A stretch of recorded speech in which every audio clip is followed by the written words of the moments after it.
Been researching and writing and preparing this presentation for several days, and it's called What is Our Divine Purpose?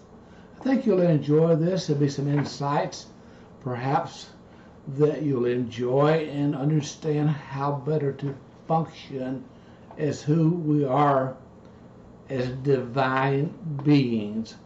Our divine purpose is your highest calling and is for the betterment for all mankind.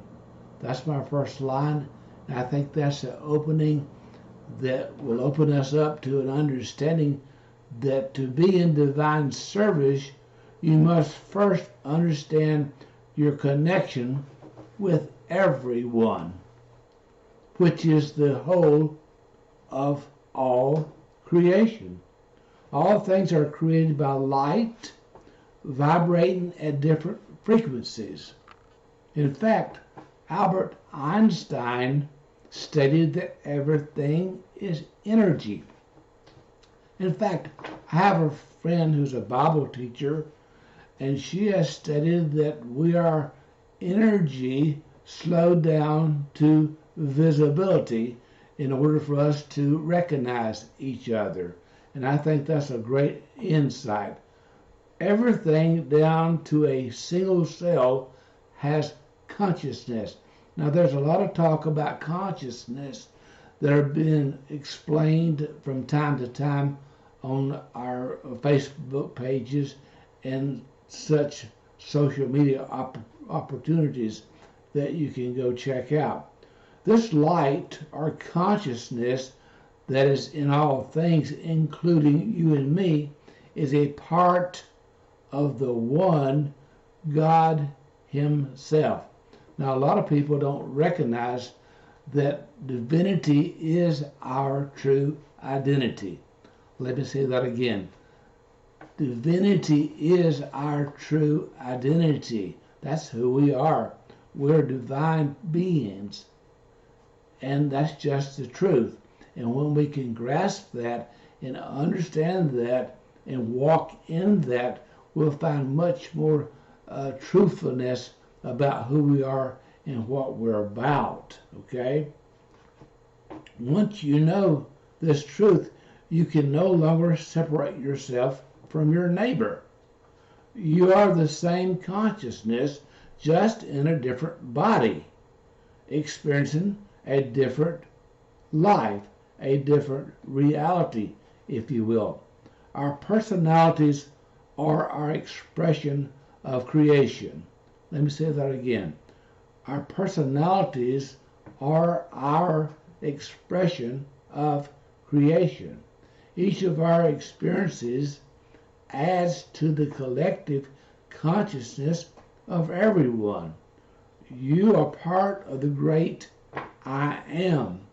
Our personalities are our expression of creation.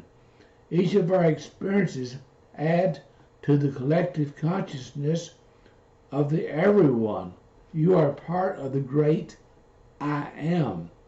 This divine knowing removes any separation you may have believed about being separated from God or anyone else. In fact, we are one. Once you have this knowledge, you must begin to actually live it. Knowing this, you can learn to truly have love for your neighbor as you do for yourself. The real question is this: do you love yourself? Now, to be honest with you, after years of coaching and counseling and ministering on some level, I have found this to be true. People do not love themselves. And that's just the truth. People come to me for help, hope, and healing. And one of the things I will find very often that people do not love themselves. There's something bad about them in many, many different ways. We need to start somewhere, though, and the best place to begin is to live your life divine purpose. That is to raise your own vibration. Raise your vibration is very important for us to live within our divine life. The higher the vibration that we can become, the better for our bodies, our minds, and our souls. And the easier it is to become for us to connect to the universal energies of who we are as a spirit being. As we begin to raise our vibrations, we will naturally begin to live our divine purpose more efficiently and purposefully. The benefits of being in a higher vibration. Let's look at that. We all vibrate energetically at a particular frequency. The lower the frequency, the denser your energy. I know back in science, when I was a young person of 4 or 5 grades high, they would discuss the table we were at vibrated at a certain rate and speed. It was dense or less dense or more dense according to the vibrational rate of that table. Now, I don't know about you, but we as individuals, we also vibrate at a certain rate and speed. Here, you may experience pain and discomfort in your physical body and express heaviness and emotions of mental confusion when you're vibrating at a lower rate of speed. Physically, your energy is what they call darker. You have to exert a greater deal of effort to accomplish your goals. Have you ever been in one of those states where it would seem to be difficult to get your goals accomplished? And then other days it seemed to just flow. You have plenty of energy. Your life was on the positive side and not on the negative side. Okay? The higher the frequency of your energy or vibration, the lighter you feel in your physical, emotional, and mental state. You experience greater personal power, clarity, peace, love, and joy. You have little, if any, discomfort or pain in your physical body, and your emotions are easily dealt with. Your energy is literally full of light. Your life flows with power, and you manifest what you desire with ease. Overall, your life takes on a positive quality. When you are in a higher vibration, it requires a firm commitment even when it feels as though you no longer fit in. This is big. You won't receive approval or fit in any longer because you will stand out from those with a lower vibration. Have you ever walked into the room and you felt a heaviness? I have. There were lower vibrations. And the people had conversations was of a lower caliber as well. Have you noticed that? You just know the feeling of that lower vibration, that darkness, the dark side, if you will. Now we're going to talk about how to raise your vibration. There are 10 ways that I want to discuss just briefly how to raise your vibration. You spend time in nature. If you can, take walks in nature. I know I've studied grounding terminology that some of you may not be familiar with, but when you go walk on the seashore, the sand that's wet and damp, you are grounded. It's called grounding, where you feel grounded to the earth, and that's one way.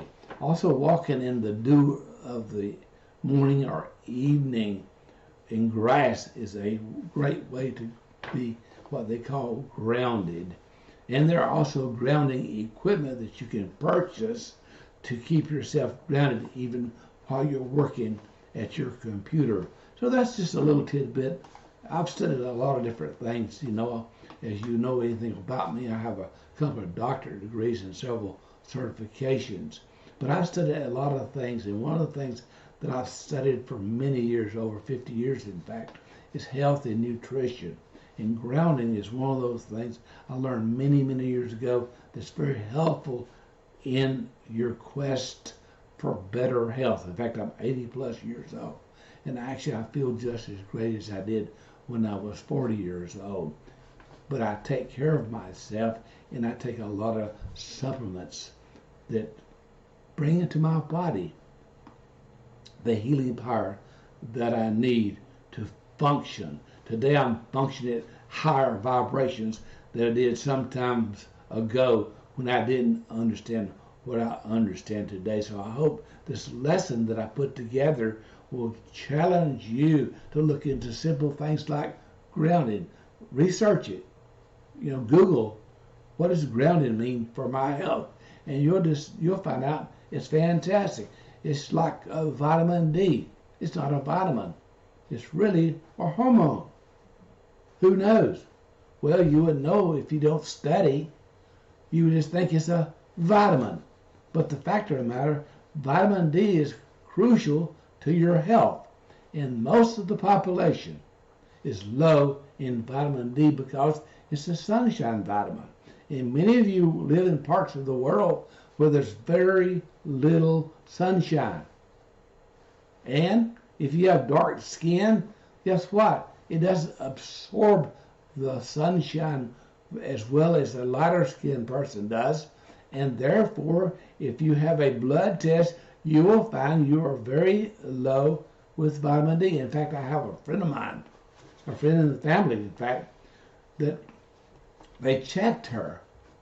This is crucial what I'm telling you.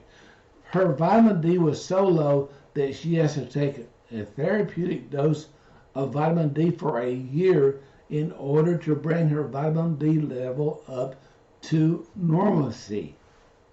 Wow. That means she was sucking wind at the bottom of the barrel because her vitamin D was just like nil to nothing.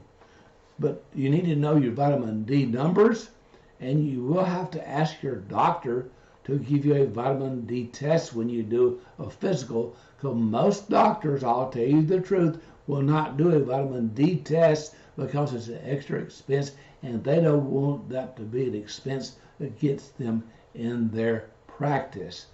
I ask my doctor every year when I get a physical, give me my vitamin D numbers because I know what they're supposed to be. Do you know what your vitamin D numbers are supposed to be? Don't go by the doctor just tell you, well, you're in normal range. Well, normal range could be 30, but 30 is not being in a healthy range, what I call a healthy range, but rather it needs to be around 70 to be healthy. And if you have any kind of sickness and disease, you need to be more in the 80 range to fight against any problem health-wise that you may be experiencing. Anyway, I don't want to get out into my health and nutritional stuff because I could talk to you hours upon that because I've been studying it for over 50 years. There's something called meditation and prayer that's very important for this study that we're doing. Whether you pray or meditate or perhaps both, you are connecting to God, the true source of all things. We need to stop trying to separate ourselves. Both will raise your vibrations if you're focusing on love, healing, and oneness. Focus on breathing. And I think this is one of the weaknesses, again, of our society, that we don't breathe correctly. I know that is a problem that I have addressed and I'm still addressing right now, is to breathe properly. Most people, if you really study about breathing, do not breathe very well. In fact, they're called shallow breathers. You may be one, and you don't even know it's not healthy. So anyway, I would look into breathing and doing some relaxation sessions. By the way, you can do relaxation sessions sitting in your chair or recliner and listen to some of the great relaxation videos that they have on YouTube. I listen to those almost every day, actually, because I'm retired, and so I listen to relaxation videos almost exclusively at night. If I'm watching a TV show, I have my phones in, and I will just listen very lightly some music that leads me into a deeper level of meditation.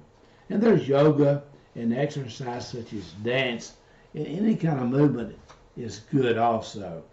Now let's look at spending time doing something for others. Anytime we are of true unconditional service to others, like helping your neighbor out just because he needs it, we are in our highest light. This is what real oneness is all about. We are here for each other. We are one. Creativity. Our creative nature is who we are. We are co-creators with the divine light himself, who is God. The more we create, the more we feel connected with the divine. And number 7, learning to have care and compassion for all living things. I had a meeting with my in-laws the other night at a local restaurant, and the guy is a big hunter and fisherman. And at his age, he says, you know, the sport of hunting again is not what it used to be at my age. I believe in life for the animals. He's a big fisherman, and he does fish fries for his local church oftentimes. He's great at fishing. In fact, he said he has 3 freezer fulls of food, like animal food, like deer and fish. Isn't that great? He's stocked up, shall I say.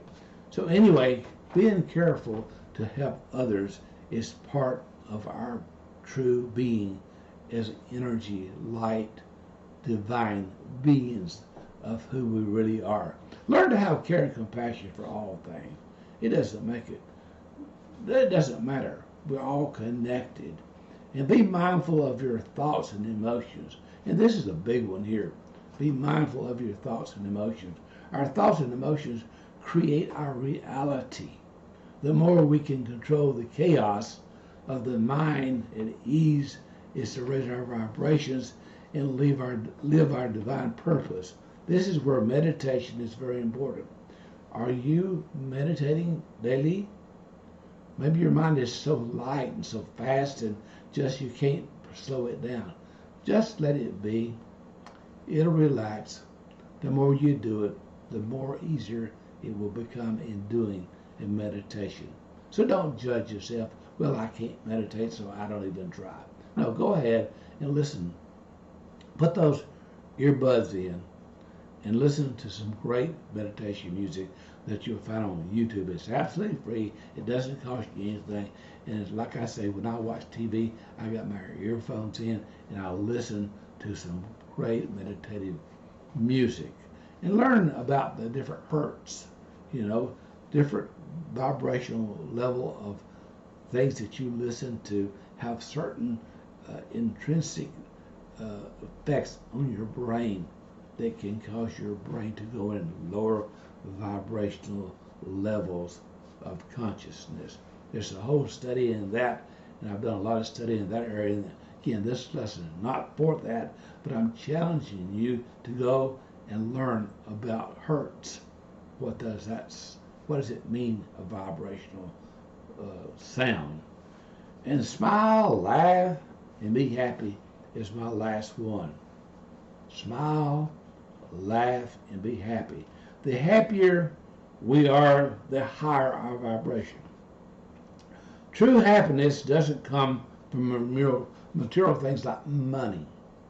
We can create our own happiness by changing our attitude via our thought patterns based on our thinking. We need to remember it's okay to have fun. Let me say one word here about thoughts. The scriptures say that as a man thinks in his heart, so is he. Thinking is primary. I have been doing coaching, counseling, and ministry in some level of counseling for many, many years. I'm going to tell you, thinking is the bedrock. It's the groundwork. It's where I start with everybody. Because as a man thinks, so is he. So if he's having a problem, so it's called in counseling, why they came in to see you, you know what I always go to? Your thinking. See, you can't have a feeling unless you have a thought. Feelings piggyback on top of thinking. Here's our thinking, and here's our feelings. Feelings are always right on top of what we're thinking. So if there's a problem with our thinking, really, it's a problem, really, that we can solve because we just go back to the roots. Bad roots give bad fruit. Let me say that again. It's something I've been doing for many, many years. Bad roots give bad fruit. And it comes out of the way we are thinking. We just got some bad thinking, folks. I call it distorted thinking. I have a whole teaching on distorted thinking alone. Listen, if you like what I'm talking about in this short video clip here on the subject, I would challenge you to go over and look at one of my websites. It's free to go over and look at it, www.quantumlifenow.org. That's right, www.quantumlifenow.org. A lot of free information there about why we are like we are. And there's some free information. And if you want to get a certification in that particular modality, there's a way to sign up there on the coursework. You can pay in 12 payments, 24 payments, or pay in full if you would like. It's all online. You get to do all the work at your own pace, online, and when you finish, you have an opportunity to print out. That's right, print out a certificate of completion where you can actually put it on the wall, frame it, put it on the wall, and let people know, hey, you have been trained in this particular modality. What a blessing that could be to help people who are coming to you for help, hope, and healing, because now you have tools in your toolbox, if you will, of how to help people with their particular situation. Remember, as I close, we're divine beings. We're with God, one with God, and He's divine and we are too. So our identity is that we are one with Him. Divinity is our identity, and that's who we really are. So I want to say thank you for watching, and if I can help you in any way, you can always email me at drcecil@ciocc.net. That's right, Dr. Cecil at ciocc.net, and I'll be happy to communicate with you and answer any questions that I possibly can. But I think this lesson here is chock full of goodies that you probably would need to watch over and over and over to get the essence of it, because it's really some great information. So be blessed today, because you already are.